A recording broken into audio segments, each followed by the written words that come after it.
60 سال بعد واقعہ حاصل پیش آئے، اس پر میں تفصیلی گفتگو نہیں کر سکتا، وہ شاہ صاحب تشریف لائیں گے انشاءاللہ، وہ اس پر سیاح حاصل تبصرہ فرمائیں گے. تمام شیعہ سنی مورخین، تمام شیعہ سنی مورخین اس بات پر متفق ہیں کہ محرم کی 10ویں کو یہ جو کچھ آج ہو رہا ہے یہ واقعہ کربلا کے پورے 300 سال بعد شروع ہوا. ایک تو خود واقعہ کربلا رسول اللہ صلی اللہ علیہ وسلم سے 60 برس بعد یا 58 برس بعد تقریباً واقعہ خود رسول اللہ کے بعد ہو رہا. پھر اس واقعے کے ٹھیک 300 سال بعد ایک ایرانی نسل شیعہ معز الدولہ دہلوی بویہ خاندان کا اپنی چالاکی، عیاری، مکاری، تقیہ، اس کی بنیاد پر وہ مسلمانوں کی حکومت میں گھسا، وزیر بنا. اس نے بغداد کے اندر سب سے پہلے جلال الدین سیوطی رحمۃ اللہ علیہ اور غالباً البدایہ والنہایہ والے بزرگوں نے 351 ہجری لکھا ہے، باقی تمام بزرگوں نے 352 ہجری میں. معز الدولہ دہلوی رافضی شیعہ نے، ایرانی تھا، اس نے سب سے پہلے 10ویں محرم کو حکم جاری کیا کہ بازار بند کر دیے جائیں، نان بائی پکانا بند کر دے. حکمن کہا کہ عورتیں اپنے سروں کو کھول کر، بالوں کو بکھرا کر، سیاہ لباس پہن کر، سروں میں خاک ڈالتی ہوئی، منہ پر تھپڑ مارتی ہوئی، اپنے کپڑے چاک کرتی ہوئی بازار میں نکلے. یہ حکمن اس نے کرایا. نمبر 2، سب سے پہلے قبہ گنبد نما ایک گنبد بنوا کر شہر کے چوک میں رکھوایا، اس پر ٹاٹ ڈالے، وہ نمونہ بنایا سیدنا حسین رضی اللہ تعالی عنہ کے مزار کا. یہ پہلا کام بھی اسی نے کیا. تیسرا، اپنے دور حکومت کے اندر بغداد کی تمام مساجد کے دروازوں پر تمام صحابہ کرام بالخصوص سیدنا معاویہ رضی اللہ تعالی عنہ پر لعنت لکھی ہوتی تھی. یہ معز الدولہ دہلوی حرام خور خنزیر، سب سے دنیا کا کوئی مورخ یہ بات ثابت نہیں کر سکتا. قسم خدا کی کھا کر کہتا ہوں، میں غریب آدمی ہوں، نقد دینے کا دعویٰ نہیں کر سکتا، اور میں جھوٹا ثابت ہو جاؤں تو سر بازار مجھے 100 کوڑے مار دیں.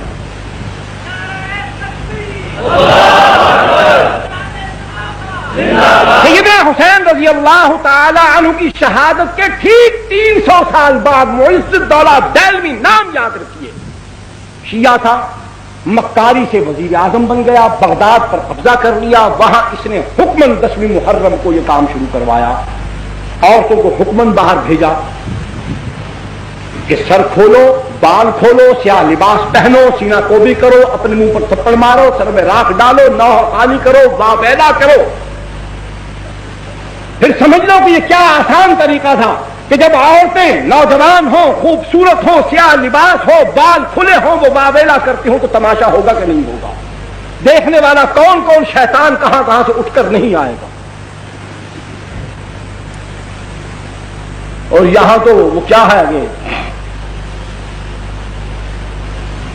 اس حالت میں وہ یاد نہیں آ رہا، فارسی کا شعر ہے جو بڑے بڑے عباد اور زہاد جو ہوتے ہیں ان کا وضو بھی ٹوٹ جاتا ہے، تسبیحیں ہاتھ سے چھوٹ جاتی ہیں. اس انداز میں اگر بازار کے اندر حسن کی فراوانی ہو اور جلوہ یار یوں حشر بدامہ ہو کر نکلے تو پھر کہاں کون ٹھہر سکتا ہے؟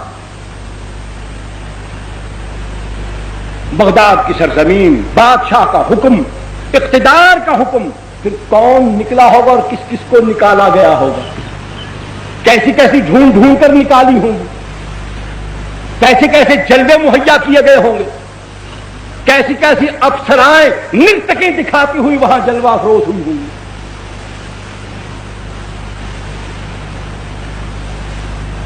دوسرا، ایران کے اندر قاچاریوں کی حکومت، ناصر الدین شاہ قاچار،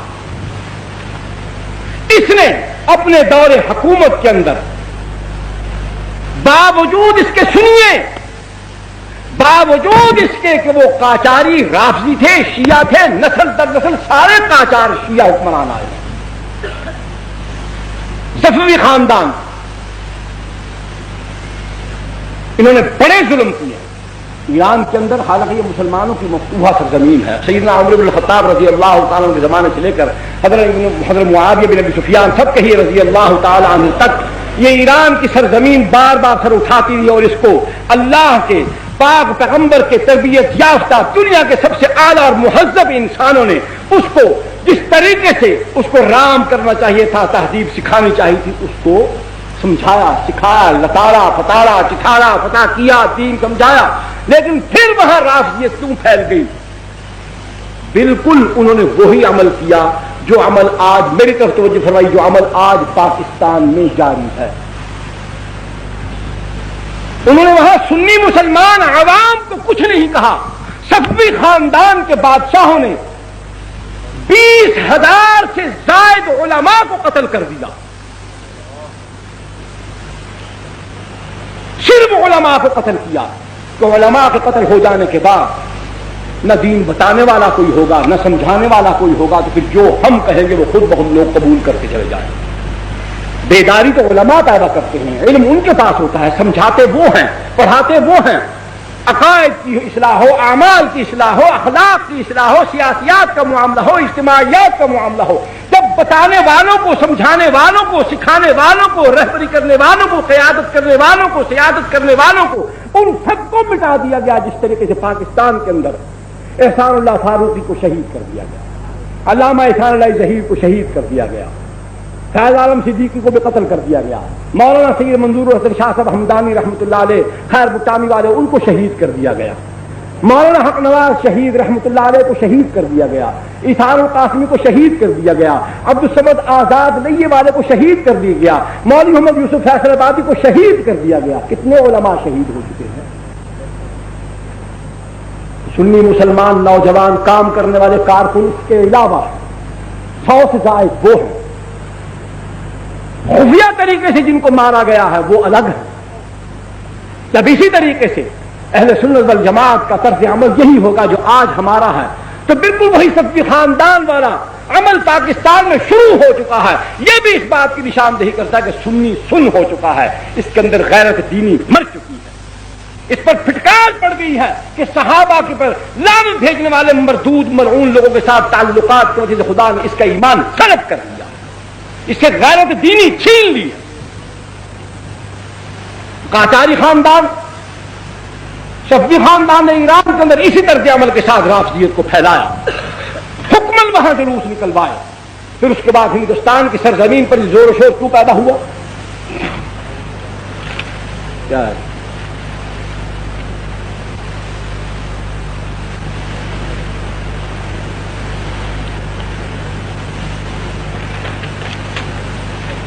ہندوستان کے اندر بھائی آپ توجہ میری طرف رکھیں، کان اور آنکھ میری طرف رکھیں، ہاتھ جیب میں ڈالتے جائیں، اس پر میں کوئی اعتراض نہیں کرتا۔ بالکل جی، بسم اللہ۔